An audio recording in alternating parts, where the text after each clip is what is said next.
श्री सद्गुरु महाराज की जय। पूज्यपाद महर्षि संतसेवी परमहंस जी महाराज का प्रवचन परमात्मा की अद्भुत रचना है। समवेत समादरणीय सज्जन वृंद, माताओं एवं बहनों, आज विश्वकर्मा पूजन का दिवस है। विश्वकर्मा शब्द को मैं सृष्टिकर्ता के अर्थ में लेता हूँ। जो परम प्रभु परमात्मा के अतिरिक्त अन्य कोई नहीं हो सकता। परमात्मा की अद्भुत रचना है, जनसाधारण को की समझ से बाहर की बात है। गोस्वामी तुलसीदास जी महाराज ने विनय पत्रिका में लिखा है, केशव कही न जाई का कहिए, देखत तब रचना विचित्र हरि, समुझी मन ही मन रहिए, शून्य भीति पर चित्र रंग नहीं, तनु बिना लिखा चितेरे, धोए मिटई न मरई भीति, दुख पाई एहि तनु हेरे, रवि कर नीर बसै अति दारुण, मकर रूप तेहि माही, बदनहीन सो ग्रसै चराचर, पान करण जे जाहि, कोउ कह सत्य झूठ कह कोउ, जुगल अवल कोउ मानय, तुलसीदास परिहरै तीन भ्रम, सो आपन पहचानय। परमात्मा की यह जो रचना है बड़ी विचित्र है। शून्य की दीवाल है और इस शून्य माया भित्ति पर चित्रित करने वाला तन विहीन है, फिर भी उसने चित्रित कर दिया है।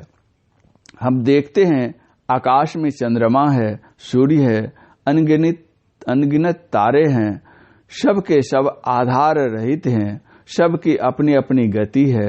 सृष्टिकर्ता परमात्मा कैसा चालक है।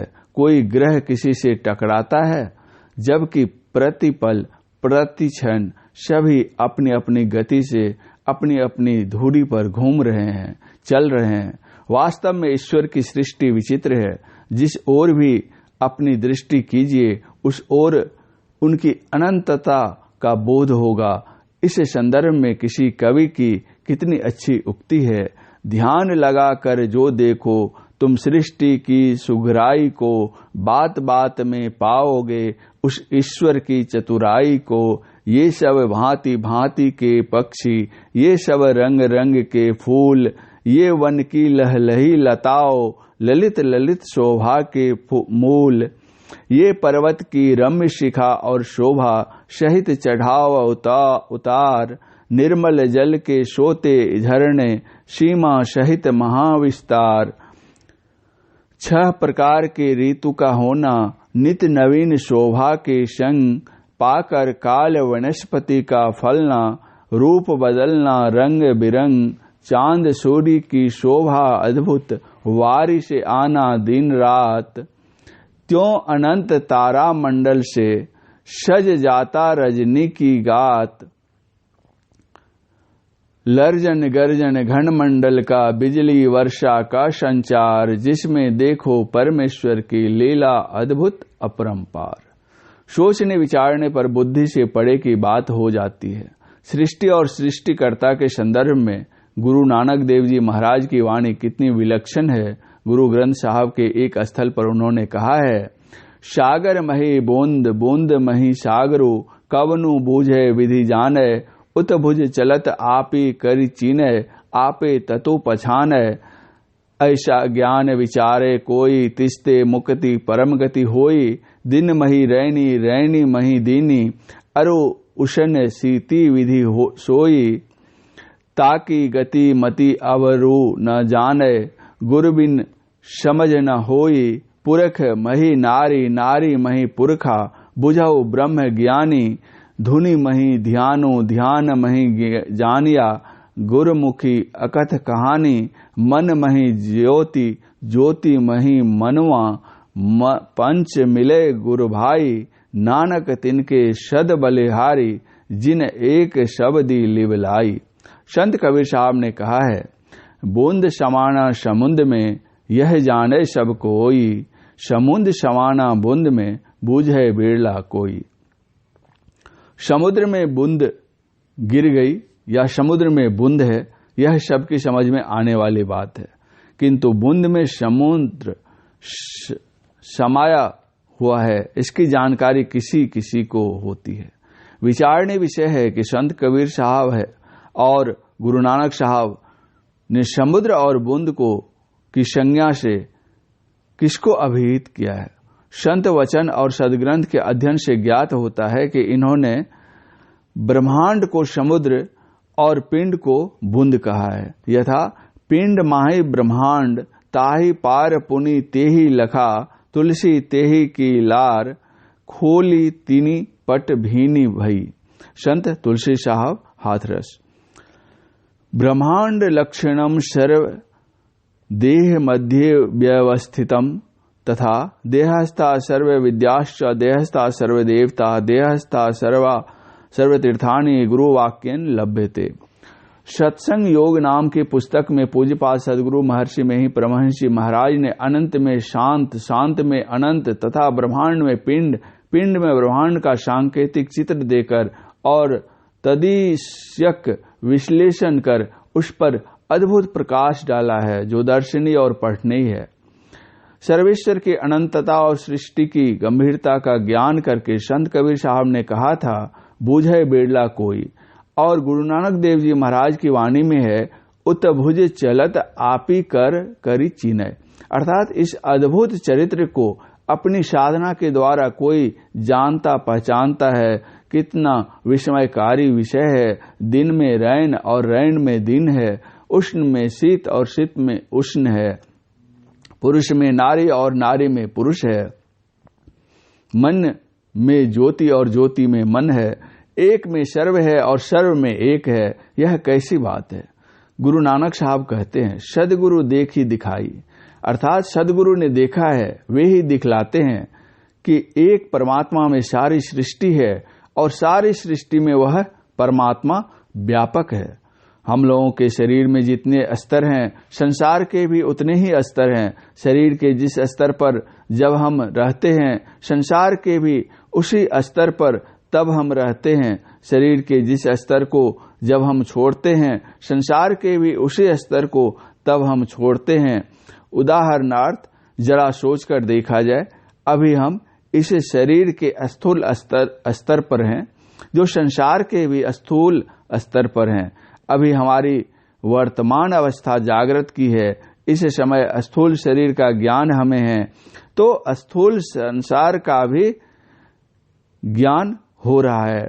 जब हम स्वप्न में चले जाते हैं, तब स्थूल शरीर का ज्ञान नहीं रहने से स्थूल संसार का ज्ञान नहीं रहता है। उस समय तन कोई काम नहीं करता, बिछावन पर पड़ा रहता है, लेकिन मन काम करता रहता है। शरीर तो शैया पर पड़ा रहता है, परंतु मन कलकत्ता, बॉम्बे और गुजरात आदि की सैर करता रहता है। उस समय मनोमय जगत में हम घूम रहे होते हैं। शरीर के 7 स्तर बतलाए गए हैं। उसी प्रकार संसार के भी 7 स्तर हैं। इस तरह यदि हम शरीर के सभी स्तरों को पार कर सकें, तो संसार के सभी स्तरों को पार कर जाएंगे। गुरु नानक देव जी महाराज ने बतलाया, लाख लख आकाशा लख लख पताला। हम सामान्य जन जो एक आकाश को ही देखते हैं, लेकिन संत जन लाखों आकाश और लाखों पताल को देखते हैं। उस दिन एक विद्वान कह रहे थे, अमेरिका ने एक ऐसा रॉकेट छोड़ा है जो 22 चंद्रमाओं को पार कर गया है। हम लोग तो एक ही चंद्रमा को देख रहे हैं। प्रभु की रचना को समझना बड़ा कठिन है। यह बड़ी गंभीर बात है। गोस्वामी तुलसीदास जी महाराज ने रामचरितमानस में लिखा है, गुलरी तरु समान तव माया, फल अनेक ब्रह्मांड निकाया, ब्रह्मांड निकाया निर्मित माया, रोम रोम प्रतिवेद कहे। जैसे एक गुलर का वृक्ष है, उस गुलर के वृक्ष में कितने फल हैं कोई कह नहीं सकता, और एक एक गुलर फल में कितने कीड़े होते हैं इसकी गणना कौन करता है। उनमें से किसी कीड़े को भी पता नहीं होता है कि इस गुलर फल के अतिरिक्त और भी गुलर फल हैं, तथा यह फल किसी वृक्ष के आधार पर है। मात्र उसी गूलर फल का ज्ञान उनको रहता है जिसमें वह रहता है। अगर कोई कीड़ा उस गूलर फल को काट कर बाहर निकल आवे तो वह देखेगा उस वृक्ष में कितने गूलर लगे हैं, तब उसको अन्य गूलरों के सहित विटप का भी बोध होगा। उसी भांति एक ब्रह्मांड में हम लोग बंधे हुए हैं। अगर इस तरह की कोई साधना हो, कोई विधि हो, कोई प्रक्रिया हो, कोई यत्न हो कि जिसके द्वारा हम पिंड को पार कर सकें, तो इस बाह्य संसार विश्व ब्रह्मांड को पार कर जाएंगे। फिर तो अन्य ब्रह्मांड का भी ज्ञान हमें हो जाएगा। लेकिन जब तक इस पिंड ब्रह्मांड में ही हम भूले हुए हैं, तब तक दूसरे किसी ब्रह्मांड का ज्ञान कैसे हो सकता है। इन्हीं बातों को प्रकारांतर से गुरु नानक देव जी महाराज कहते हैं, सागर मही बूंद, अर्थात सृष्टि में यह शरीर है और इस शरीर में भी वह सृष्टि है, लेकिन इसको कौन बूझ समझ सकता है। कवनु बूझे विधि जाने, अर्थात इसकी विधि कौन जान सकता है। जिनको संत सदगुरु के दर्शन हुए, उनसे सदयुक्ति प्राप्त कर सच्ची लगन से जिन्होंने साधना की, सदाचार का पालन किया, वे ही इस अद्भुत चरित्र को जान सकते हैं। जैसे कोई पूछे कि रसगुल्ले का स्वाद कैसा होता है, तो उसके स्वाद को दूसरा कोई किसी भाषा या वाणी से समझा नहीं सकता है। स्वयं खाकर ही कोई रसगुल्ले का स्वाद जानेगा कि कैसा होता है। जीवन में जिसने कभी नमक नहीं खाया, उसको कोई बतला सकता है कि नमक का स्वाद कैसा होता है। जब तक नमक की एक डली उसकी जीभ पर न रख दीजिए, तब तक सही रूप में उसके स्वाद को वह नहीं जान सकता। वैसे ही सृष्टि की व्याख्या कोई कितनी भी क्यों न कर ले, लेकिन सही पता नहीं लगेगा। अब आगे चलकर गुरु नानक देव जी महाराज बतलाते हैं कि इस पिंड में उस ब्रह्मांड को किस तरह देखा जा सकता है। उसकी ये क्रिया बतलाते हैं। दिन में रात करो और रात में दिन करो, उष्ण में शीत करो और शीत में उष्ण करो। लोग कहेंगे यह तो पागल की बात है। अरे जब दिन है तो दिन है, रात है तो रात है। क्या दिन में कहीं रात होती है और रात में कहीं दिन होता है? तो वे इनका स्पष्टीकरण करते हुए कहते हैं, दिन और रात की बात जो मैं कह रहा हूं, यह उष्ण शीत की विधि है। दिन में गर्मी होती है और रात में सर्दी। हमारी जो दाएं और बाएं दो आंखें हैं, इन दोनों से चेतन की धाराएं निःसृत हो रही है। दाएं धार उष्ण है, पॉजिटिव, और बाएं धार शीत, निगेटिव है। संतों ने अपनी अपनी भाषा में ईड़ा, पिंगला और गंगा जमुना भी कहा है। इन्हीं दोनों धारों को एक कर दीजिए, अर्थात एक बिंदु पर मिला दीजिए, या यूं समझिए कि इन दोनों धाराओं का मिलन एक बिंदु पर होता है। जहां पर ये दोनों धाराएं मिलती हैं, वहां स्वतः श्वेत बिंदु, प्रकाशमय बिंदु उत्पन्न होता है। अभी हमारे निकट पानी वाली एक बैटरी रखी हुई है, एक पॉजिटिव और दूसरा नेगेटिव, यानी शीत धार के लिए एक स्थान और उष्ण धार के लिए दूसरा स्थान। बैटरी से विद्युत धार जैसे ही एम्पलीफायर में जाती है, वहां बल्ब जल उठता है। इसी तरह हमारे अंदर दृष्टि की दोनों धाराएं जहां मिल जाएंगी, बल्ब जल जाएगा, प्रकाश हो जाएगा। जब प्रकाश होगा तो शब्दानुभूति होगी, फिर नादानुसंधान के सहारे सर्वेश्वर सर्वाधार तक पहुंचा जाएगा। वे प्रभु हमसे दूर नहीं हैं, लेकिन स्वयं मजबूर हैं, पहचान नहीं सकते। संत गरीबदास जी महाराज ने लिखा है, निकट निरंजन नूर जहोर जुहारिये, मीनी मार्ग खोजी सिंधु यूं फारिये, नैनों में ही लाल विशाल अलेख है। अरे हाँ कहता दास गरीब, गुरु गरीब रूप नहीं देख है, रूप नहीं रेख है।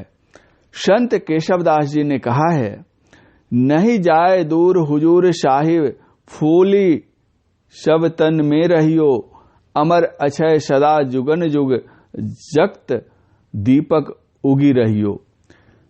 जिस नयन से हम संसार को निहार रहे हैं, उस नयन में भी सबके नयना भी राम राम रम रहे हैं, फिर भी हम नहीं देख पाते। जो सर्वत्र विराज रहे हों, उनको नहीं देख पाने में राज क्या है?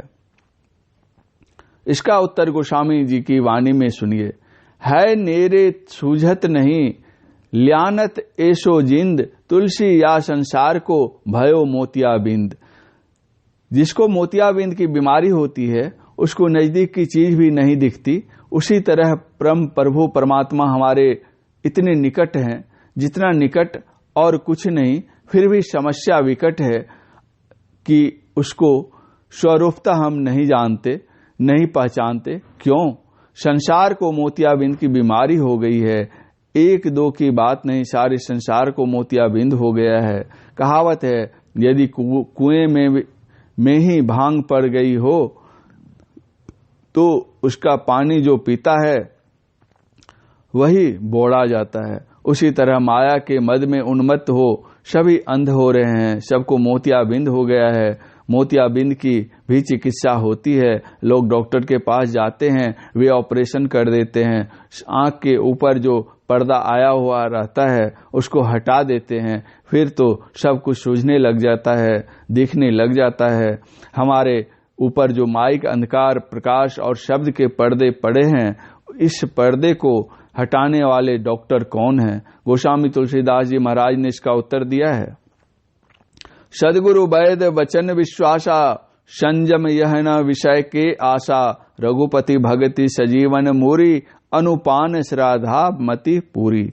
संत सदगुरु रूपी वैद इसकी युक्ति जानते हैं, वे ही इसको हटा सकते हैं। संत कबीर साहब कहते हैं, गुरु मिली ताके खुले कपाट, बहुरी न आवे जोनी बाट। तथा गुरु नानक देव जी कहते हैं, बजर कपाट मुक्ते गुरुमति, निर्भय तारी लाए।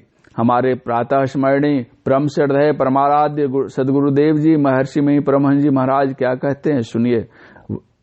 वज्र कपाट खुले तम टूटे, ब्रह्म ज्योति झलकान। संत सदगुरु रूपी वैद्य द्वारा बतलाई गई विधि के मुताबिक श्रद्धा पूर्वक, निष्ठा पूर्वक, प्रेम प्रीति पूर्वक जब हम दृष्टि योग करेंगे तो एक बिंदुता प्राप्त होगी, दिव्य दृष्टि खुल जाएगी, प्रकाश हो जाएगा। कैसा प्रकाश होगा? उसके लिए कहा गया है, परम प्रकाश रूप दिन राति, नहीं कछु चाहिए दिया घृत बाती। तब सही रूप में समझ में आता है कि दिन मही रैनी, रैनी मही दीनी, अरु उषन सीत विधि सोई। यह है, जब तक साधना नहीं की जाए तब तक पूरक मही नारी, नारी मही पुरखा, तथा धुनि मही ध्यानु, ध्यानु मही जानिया। गुरुमुखी अकथ कहानी जानी नहीं जाती। इसी प्रकार मन मही ज्योति, ज्योति मही मनवा, पंच मिले गुरु भाई का यथार्थ ज्ञान भी साधना से ही संभव है।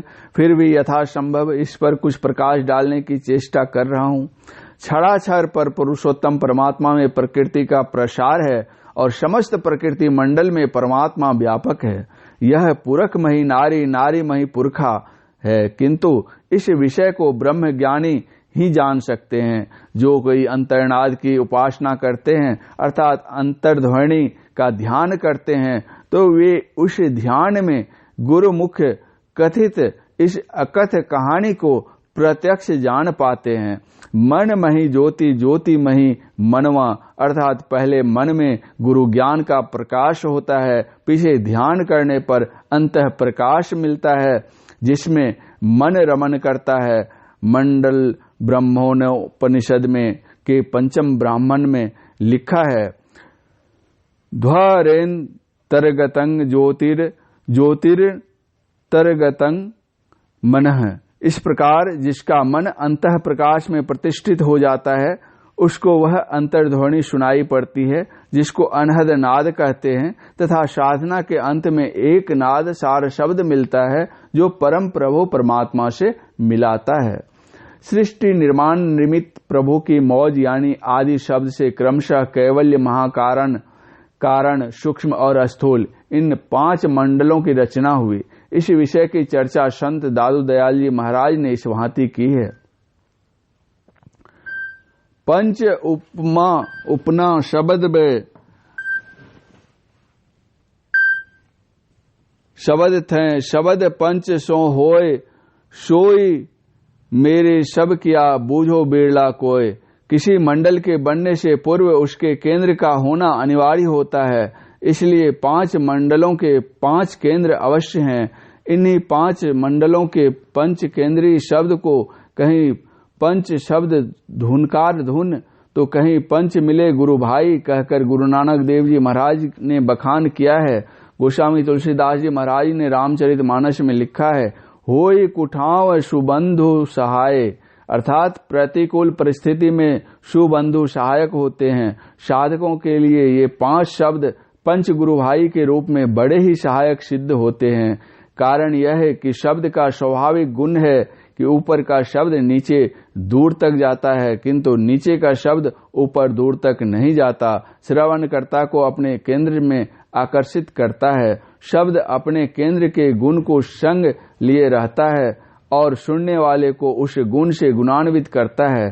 5 मंडलों के केंद्रीय ध्वन्यात्मक शब्दों का प्रवाह ऊपर से नीचे की ओर है। इनमें से प्रत्येक शब्द सूरत को अपने अपने उद्गम स्थान पर आकर्षण करने का गुण रखता है। कैवल्य मंडल का केंद्र स्वयं परम प्रभु सर्वेश्वर है। महाकारण का केंद्र कैवल्य और महाकारण की संधि है। कारण का केंद्र महाकारण और कारण की संधि है। सूक्ष्म का केंद्र कारण और सूक्ष्म की संधि है। स्थूल का केंद्र सूक्ष्म और स्थूल की संधि है। स्थूल का केंद्र सूक्ष्म और स्थूल की संधि है। दृष्टि योग साधन के द्वारा जो कोई अपनी सूरत को आज्ञा चक्र में स्थापित कर सकेगा, उसको स्थूल मंडल का केंद्रीय शब्द पकड़ में आवेगा। उस शब्द के सहारे उससे आकर्षित हो वह सूक्ष्म के केंद्र पर पहुंचेगा। इस प्रकार क्रमानुसार कारण और महाकारण को पार कर सारे जरावरणों को पार कर जाएगा। अंत में कैवल्य के केंद्र पर पहुंचेगा, जहां वह सार शब्द के आकर्षण से आकर्षित हो परम प्रभु परमात्मा में जा मिलकर एकमेक हो जाएगा। फिर तो गुरु नानक देव जी महाराज की यह वाणी, जल तरंग जीव जल ही समाया, त्यू ज्योति संग ज्योति मिलाया।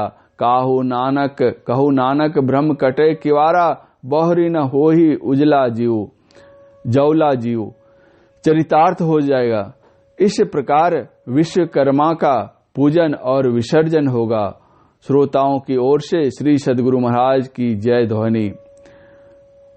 पूज्यपाद महर्षि संत सेवी परमहंस महाराज का यह प्रवचन महर्षि में ही आश्रम कुप्पा घाट भागलपुर में दिनांक 17/9/1989 ईस्वी के विश्वकर्मा पूजा के अवसर पर हुआ था। श्री सद्गुरु महाराज की जय।